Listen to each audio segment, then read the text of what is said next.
So my name is Samuel Boissier. I'm an astronomer, so a doctor first, but an astronomer. I come from the Laboratoire d'Astrophysique de Marseille. And I'm also vice president of the French Society of Astrophysicists and Astronomers. And I'm going to try to talk to you about some work I've done on the, while studying the status of young researchers and doctors in astronomy in France as a practical example for our discussions. And the idea is that there is a lot of diversity depending on the field and the subject and the nationality, as we have said already. And this is what I wanted to, well, give one example of what we do in this field. All right, so.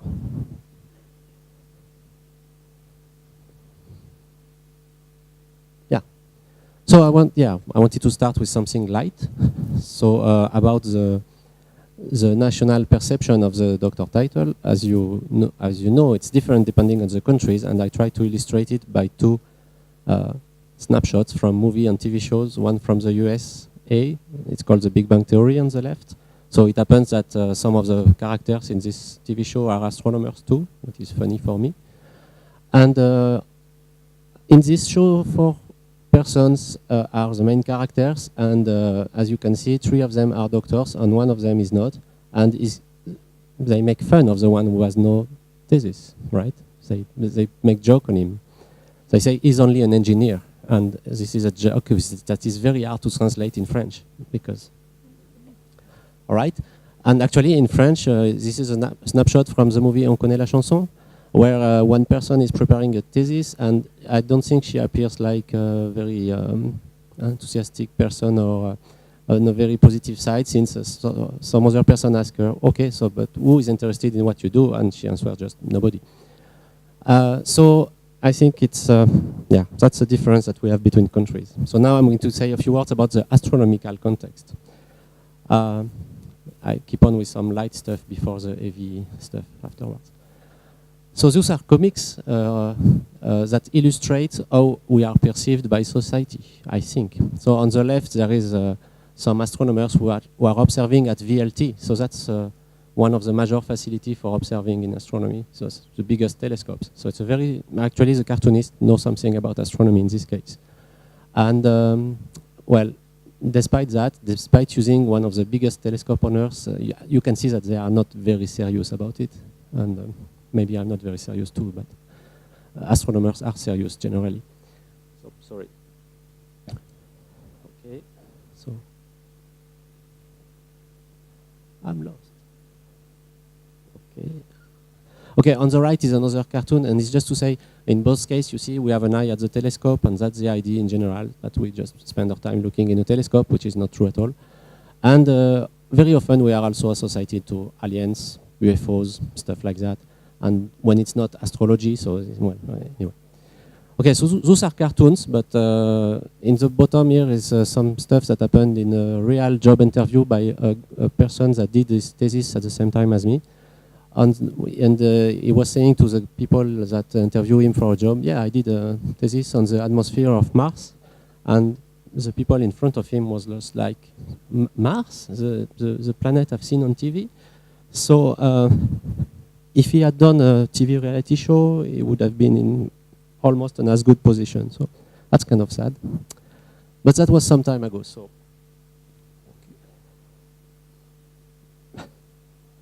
Am I holding this wrong or what?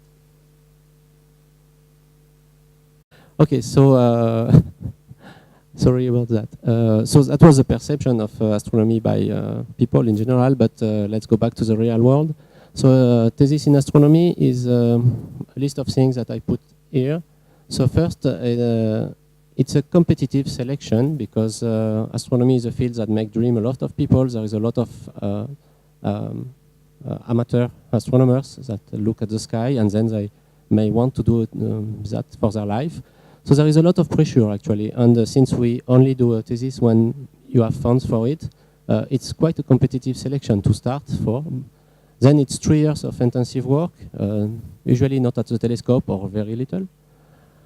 There is, of course, a lot of these things are general to other fields, so you know them, but there is a lot of personal work to put in, a lot of autonomy. But at the same time, we are usually part of very big teams and large projects.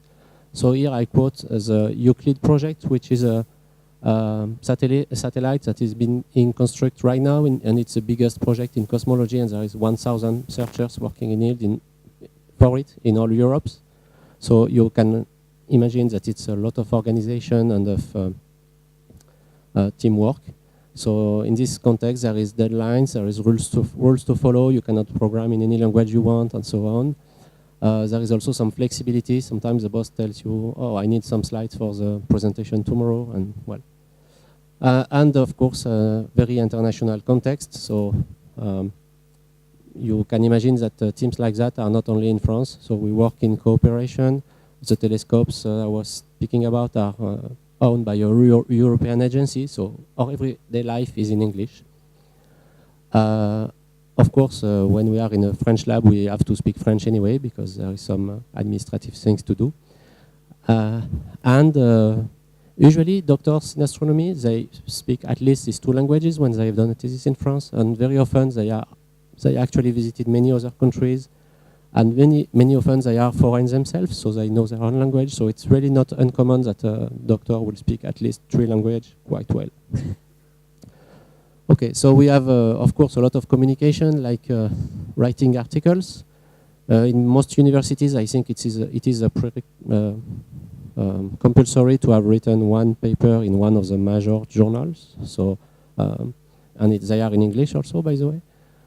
And there is the public talks, the teleconference, and so on. Of course, all of this is very general. Then you have a technical expertise, which usually deals with data analysis.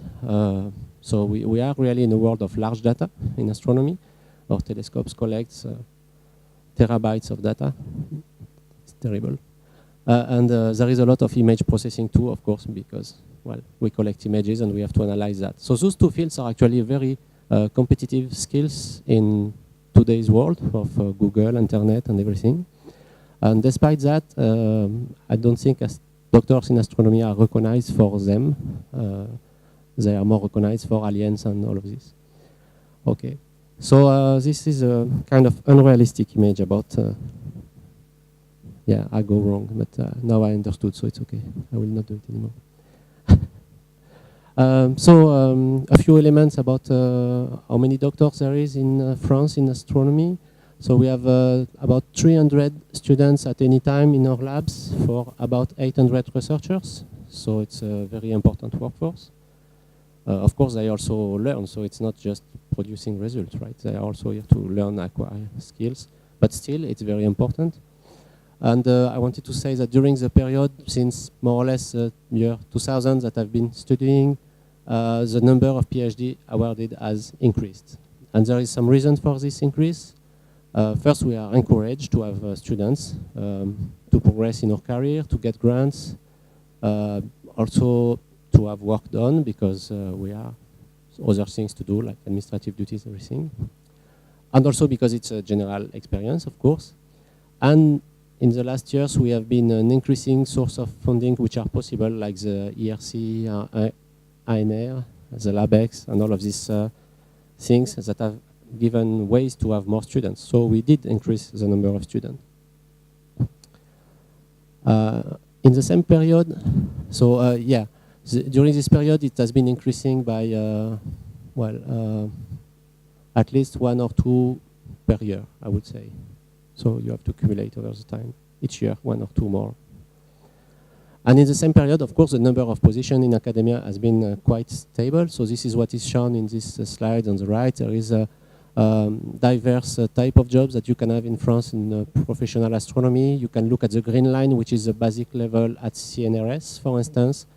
And you can see that our number of jobs at this level is about, right now it's about 4 or 5. And the number of applicants is on the top panel, so you can see that it's more like almost 200. It has been at this level for a while. 10 or 15 years ago, it was 100.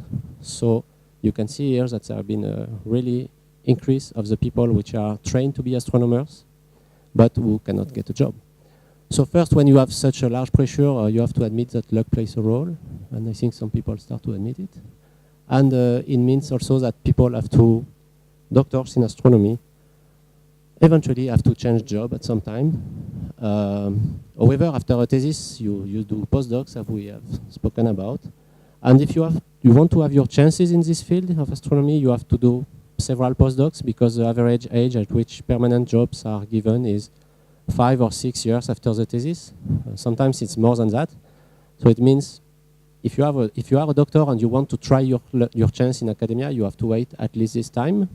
And if it doesn't work, you have to change field after that. And of course, you start to be a bit old, and so it's kind of frowned upon in the private sector when you arrive after such a long time, doing something that usually people don't understand very well.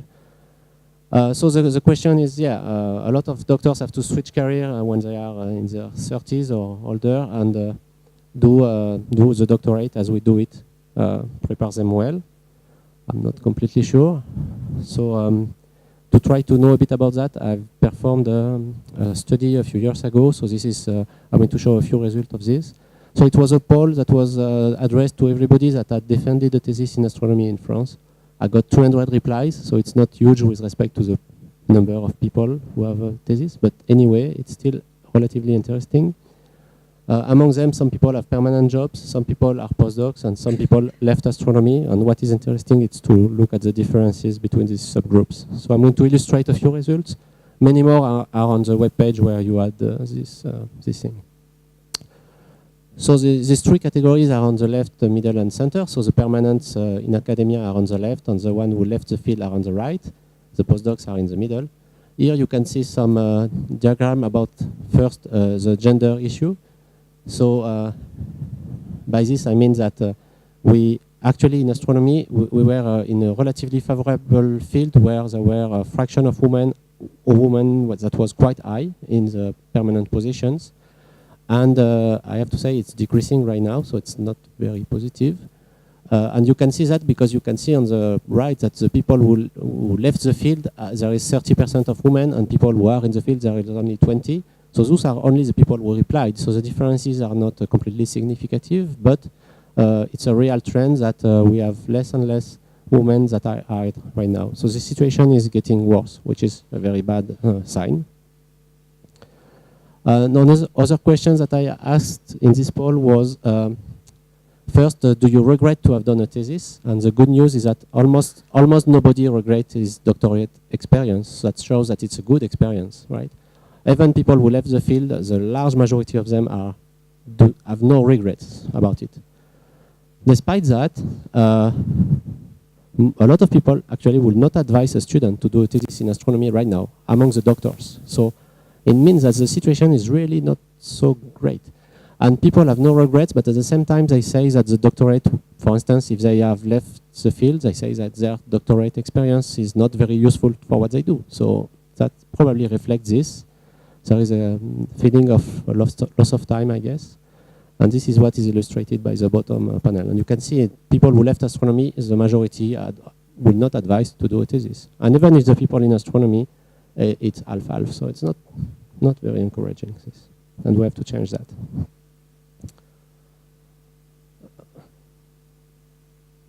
Okay, so this study and many others, of course, made people talk about this situation, and that we know it's difficult. So I have to say that there is a lot of actions which are taking place right now. Of course, there is some that we try to organize in our institutes, like meeting with people coming from the private sector, so they teach us a bit their vocabulary, they help us to correct CVs, to adapt them to the private sector, stuff like that. There is a lot of alumni groups that are starting to organize themselves, to have a network, to have meetings, to discuss about the possibilities, the various possibilities. In the French Society of Astronomy, we also organized some actions like a workshop. And I have to say, we are not the only one. There is also the Ad Hoc Association, which is a doctorate of the Paris in astronomy. We have representatives here, so they also organize a lot of things.